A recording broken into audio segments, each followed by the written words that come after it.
everyone, and welcome to this very special episode. Well, today we're going to be breaking down finances, and of course we have with us a celebrity for that. Well, she may not have followed her father's footsteps when it comes to the business world, but she sure has made her mark in Bollywood and theatre. Amrita Puri is gracing us today, and joining in with me is Feroze Azeez. He's Deputy CEO at Anand Rathi and one of Fortune India's 40 under 40 list. Thank you so much for joining in. Great to have you, Feroze. I'm sure you're going to be decoding a lot of financial jargon for Amrita and a lot of our viewers. So to begin with, Amrita, thanks so much for being with us. Thank you. You obviously didn't follow your father's footsteps. No. You were in the world of glamour. How did that happen? Well, I would say it happened pretty organically because I just followed what kept my interest peaked, and I didn't start off that way. I did a post-graduation in mass communication, and then I was looking to be a journalist, as you and me have discussed. Yeah. And then I became a copywriter just to see where that would take me and if I was interested in that. And after a year, I realized that really I want to give acting a shot, and that's when I did. From a Bollywood celebrity, hearing words like organic itself implies that you're from a family where there's business background. So I think a lot of women viewers would definitely take inspiration from your story because it becomes very difficult when there's to discover your individuality. Like you said, you went through step 1, step 2, step 3, and then figure out what your passion was and executed that passion with a lot of effort, I'm sure. I think what would be your inputs to women especially to pursue their passion? So it wasn't, of course, I'm making it sound like it was much easier than it was. There was a lot of struggle involved because I was going against the grain, really, you know, my family's finance background or in the service industry, and not at all in the entertainment business at all. So it was a big risk I was taking, really, because what are the odds, you know? And I remember my father sitting down and telling me that if you just look at the sheer numbers of people who come into Bombay wanting to be an actor. And then he broke it down as simple as demand and supply, you know, that look at the demand, there are only that many roles, whereas the influx of supply is so much. So your chances of getting that role versus, you know, going to Harvard and then getting the job you want, you're taking a huge risk here in terms of numbers. And I was aware of that.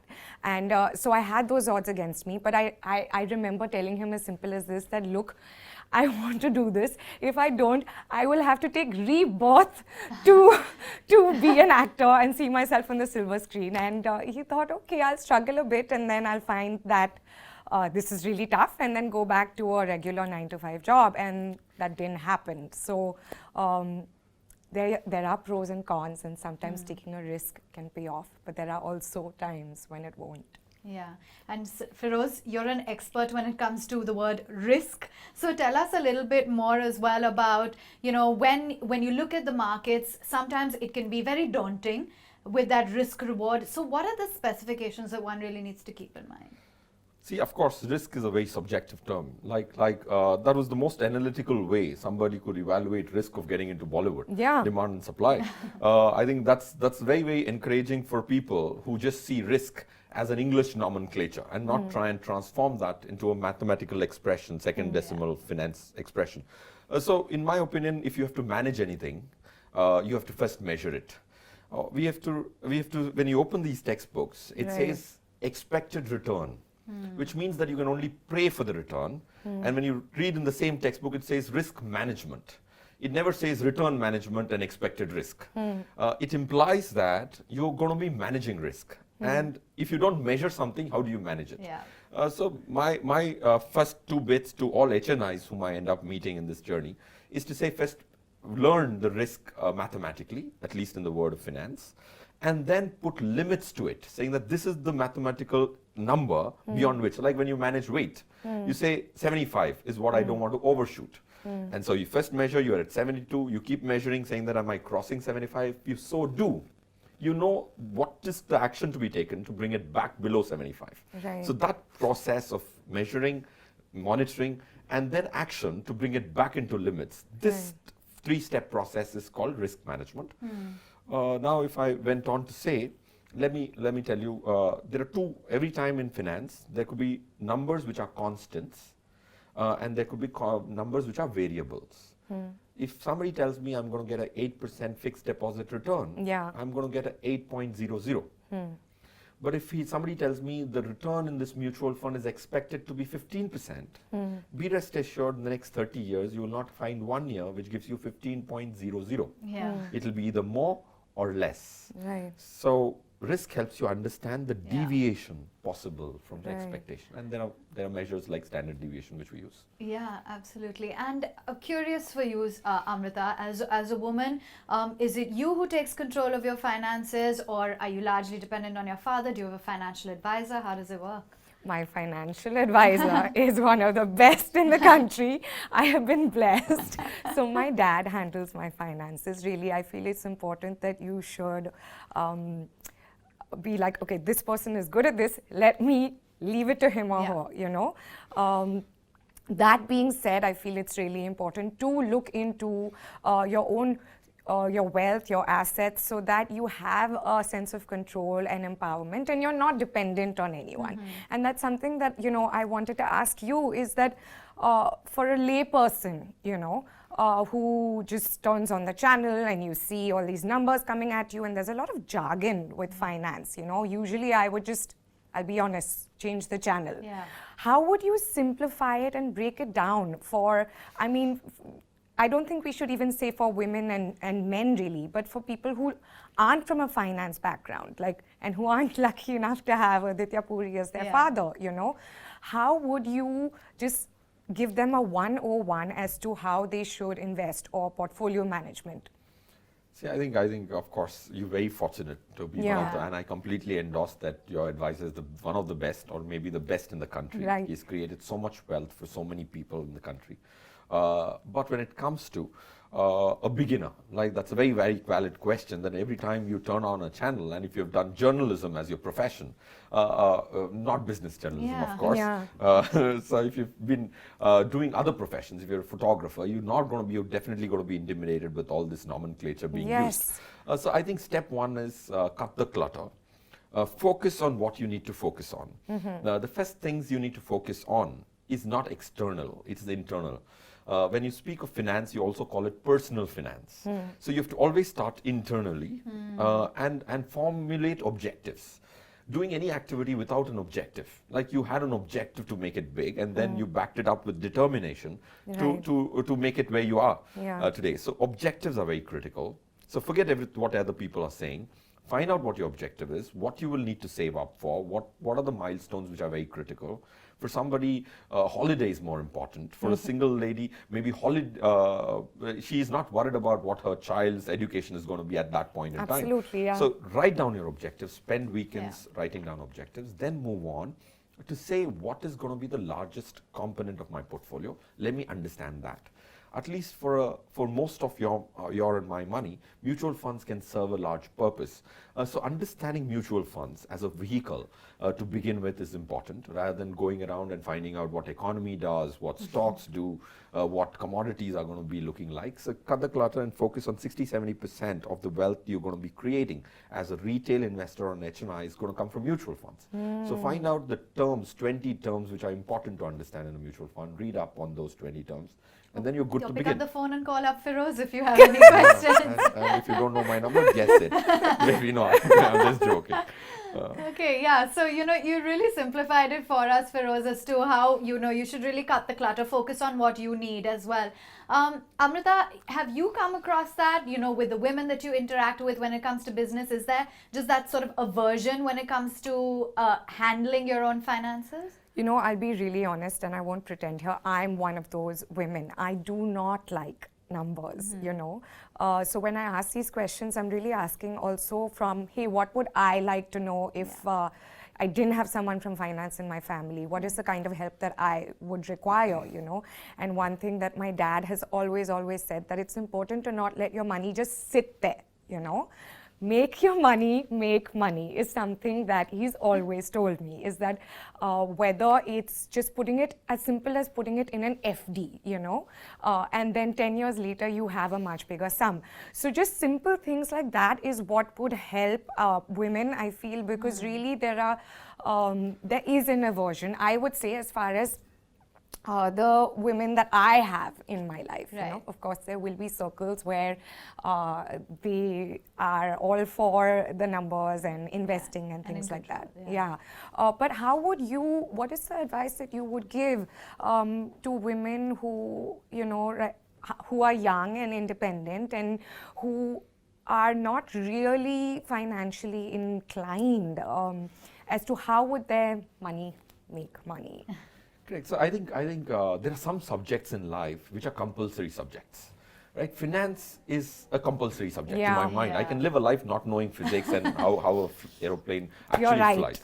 So if it's a compulsory subject, you don't have to put painstaking midnight oil need not be burnt to learn it, but it's important to sit through. Now, there are two kinds of women, probably the ones who've just started working, or they're the ones who sometimes the spouse has money and she has some money as well, and all of it is delegated to the spouse. Yes. By a default choice. It's at least important to sit through advisor discussions. See, 1 year, 2 year, 5 year, 10 year, 15 years of monthly discussions is what it takes for us, all of us, to go up the learning curve. So if you have an unreasonable expectation from yourself that I'm going to see the television or be in 2 meetings and I'll understand it all, that's unfair on yourself. So please be patient with yourself. And I at least tell all my clients that the spouses, both of them, be it the lady or the man, have to be part of the meetings, because we all have a finite life. You have to remember that someday you would be put on the driver's seat, not by choice. And at that point in time, if you're going to be making mistakes, those are going to be costing you money. Mistakes at this point in time has a person who can handhold you. So that's very important. And fortunately, your Aditya Puri's daughter is why the example was at least let the money be in an FD. But a conventional HNI dad tells that let's buy tangible stuff, be it real estate or gold. And that actually might not be the best advice going forward. Because if you're in the finance background, his last choice was also a fixed deposit. Okay, but I see 60% of HNI money and even retail money in real estate. And if that asset is not done well for 5 years, that gives me a lot of pain to see that the performance of the entire wealth has been abysmal. That's very interesting, Feroze. We're going to take up that point about HNI investors and what you've picked up, your pearls of wisdom. Lots more coming up with Amrita Puri and Feroze. Stay with us on the other side of this quick break.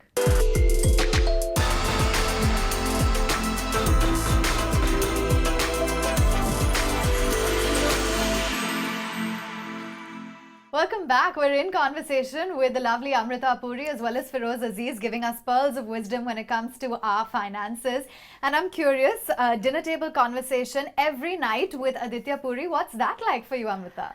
So it's not every night that I end up having, dinner with them, because I do live separately. But when we do chat, it's really, firstly, we're a family, so it's not Aditya Puri, Amrita Puri and Smiley Puri. Yeah, it's dad.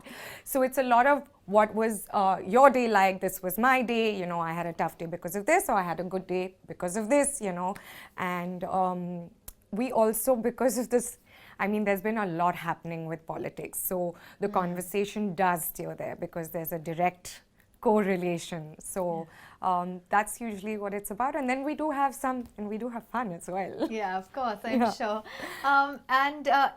We were talking about just a short while ago, Feroze, that a lot of HNIs insist that money go into areas like real estate or into gold. Amrita, you were saying that that's something that you've heard about as well. Yes, it's something that, one would, it's just ingrained. I don't even know how I have it at the back of my head that, okay, if you have a good chunk of money, a good way to spend it or invest would be property or gold, because they always say that sona ka value, or there's always value for gold. So you earlier said that that's not something that you would focus on. So what would you focus on? Yeah, firstly, if a large portion of Indians believe that, then I have to substantiate my claim that you shouldn't be focusing on it for two reasons. If you see where the emerged economies in terms of saving patterns have gone, the larger countries have 16-17% of money in real estate. But in India, both gold and real estate put together is 60%. Oh, really? So we need to be, then I was reading a survey which says that why do we have such inclination towards physical assets and tangibility? Yes. It's because we've come from a background of survival of the fittest. So you've not come up with a very secure environment. So you want to see something which you can touch and security. feel. Security. And in fact, there's a new definition to tangibility, which is access to value. I might have a large parcel of land in Navi Mumbai, and that might be worth 50 crores maybe. But if I can't access its value, how often am I going to go sit there on that piece of land? So access to value is tangibility's new definition. If I can't sell it and recover 30 crores out of it, then that 50 crores was not tangible in terms of value. And when it comes to gold, gold I'm negative because... You're negative as in you're not for it. I'm not for it. Okay. I think that's very important to decode it for the viewers. Yeah. I think that's very good, Amrita. Not for it because gold is an asset, which is a good asset from an Indian context perspective because it helps you buy dollars.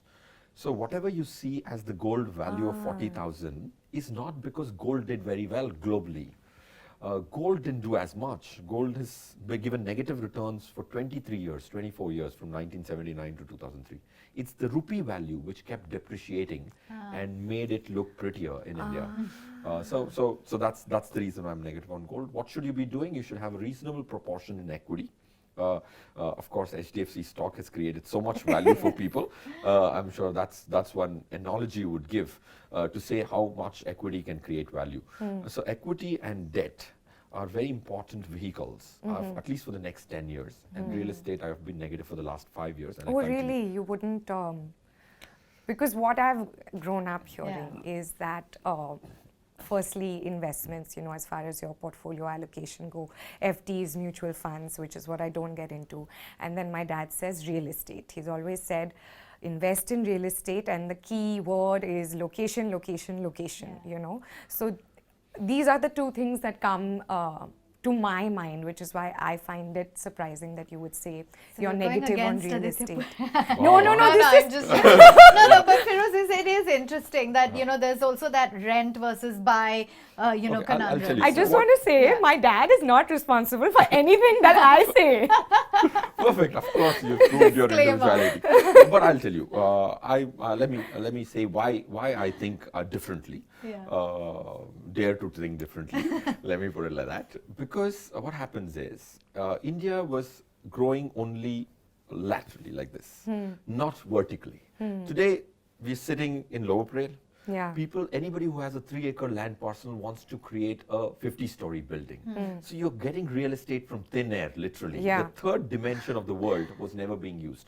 So supply is being created. The same supply and demand argument. Land is limited, but real estate, at least in the apartment fashion, is going laterally upwards. That was not happening earlier, as much as it's happening today. And the affordability, right? People would spend maybe 6 years' salary to buy a house. Now they're spending 25 years of their income to buy the same house. So affordability has become a challenge. So next 3-4 years, it will be very tough because of the supply and the demand constraint. Of course, equities, which again your dad, of course, endorses, is done very well and is supposed to grow with the economy.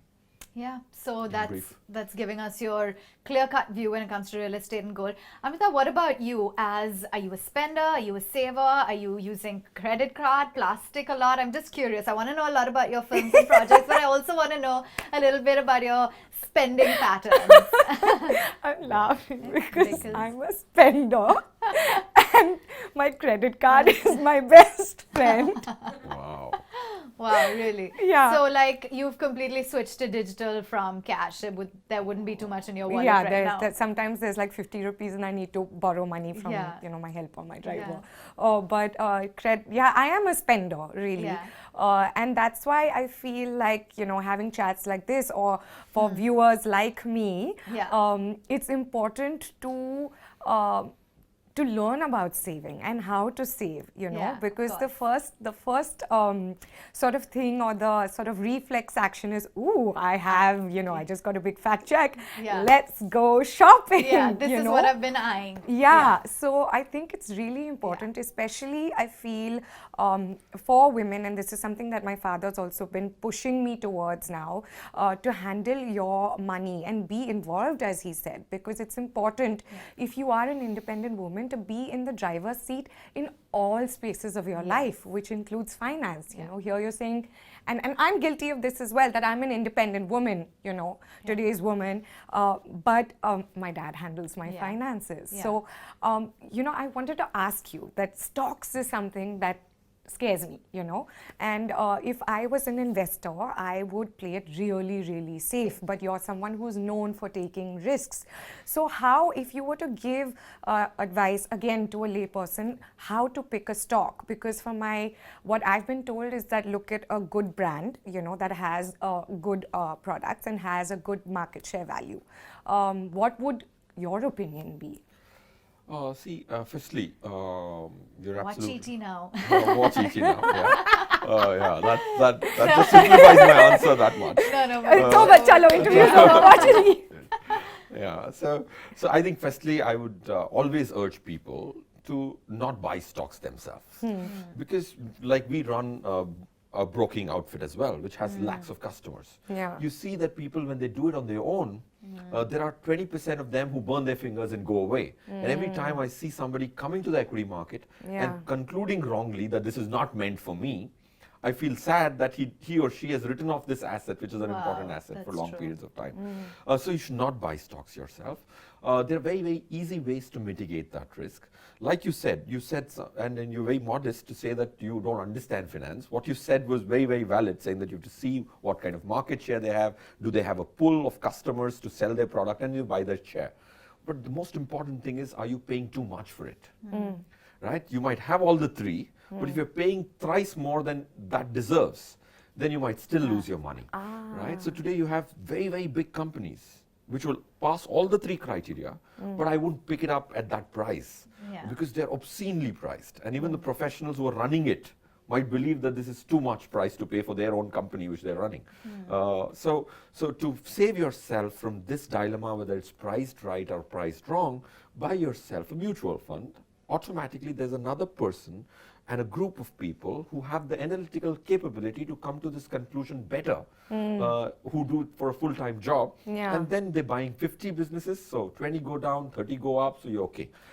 So buy the right mutual fund. And to find out which are the right mutual funds, there's so many personal finance shows, especially on ET Now. I like one of the shows, Money Show. Gives you unbiased advice of what mutual funds to buy. You can't go grossly wrong. Yeah, that's also important. You can't go grossly wrong if you bought those schemes. Yeah, and you have experts every day sort of telling you what to do. So listen to that kind of advice. Amrita, I want to come to you for your final assessment of what people should do when it comes to managing their finances. But tell us a little bit about the projects that you've been working on. What are some of the upcoming shows that we can be seeing you in? So there's Four More Shots Season 2, which should be airing sometime next year. And there is a project that I'm going to be starting in Jan next year, but I'm not allowed to talk about it. Okay. Yeah. So that's as far as what's upcoming for me. Okay. And Feroze, for Amrita's benefit and all of us, some sound advice as we wind it down. What would be some of the tips that you would have? Oh, and also, what about diamonds? You talked about gold, but what about diamonds? They're a girl's best friend. You're with two of us, so tell us now. I better give a positive opinion on that. No, I think diamonds, of course, there's a paradigm shift of how people see jewelry, women see jewelry between the last 10, 15 years. So I think diamonds are far more important than gold today. I think diamonds are a more structured market also. Okay, unlike what I believed earlier before I bought my wife a diamond, I thought it was a very unstructured market. It's a very structured market. So I think diamonds will have value because of its ornamental value as well, because of its diversity and yet a structure. I would still play safe and say it's a it's a man's good friend as well. Mr. Azeez has said yes for diamonds. Let's go buy diamonds. Let's go buy diamonds. What a lucky wife you have as well. Yeah, but she also made a point, save. Yeah, and diamond can make sure that you spend the next 3 years' salary already. Yeah. Do you have any just closing comments, Feroze, that you'd like to share with our viewers on, buy HDFC Bank shares. So, that's the closing comment. And if that's your comment, then my comment is anytime you need a financial advisor in one of these series, have me. Okay, on that note, it's been such a fun and candid chat. Thank you so much, Amrita, as well as Feroze, for sharing with us your pearls of wisdom. I'm sure all of our viewers will enjoy watching this show. Thanks so much for watching.